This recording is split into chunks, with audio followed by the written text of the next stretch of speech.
Bonjour à toutes et à tous. Aujourd'hui, pourquoi New York est surnommé The Big Apple? Aujourd'hui, New York est surnommé The Big Apple, littéralement la grosse pomme. On utilise désormais le fruit comme emblème de la ville. Ce surnom fut popularisé dans les années 1970 par l'agence de tourisme de la ville américaine.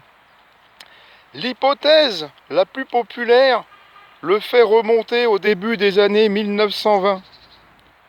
Cette dénomination fut propagée par un chroniqueur du New York Morning Telegraph, John Fitzgerald. Cette expression venait des garçons d'écurie afro-américains travaillant au champ de course de la Nouvelle-Orléans.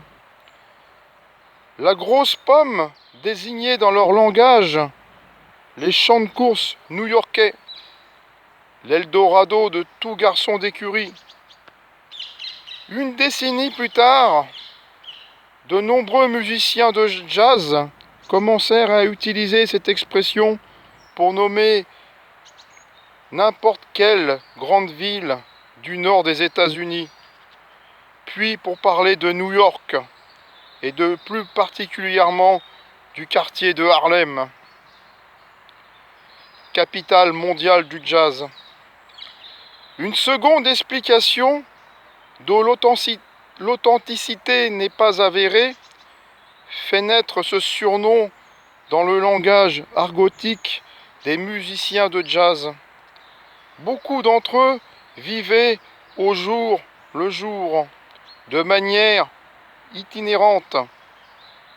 Ils appelaient leur engagement occasionnel des pommes. Se produire à New York était considéré comme un grand moment dans leur carrière, d'où le terme de grosse pomme.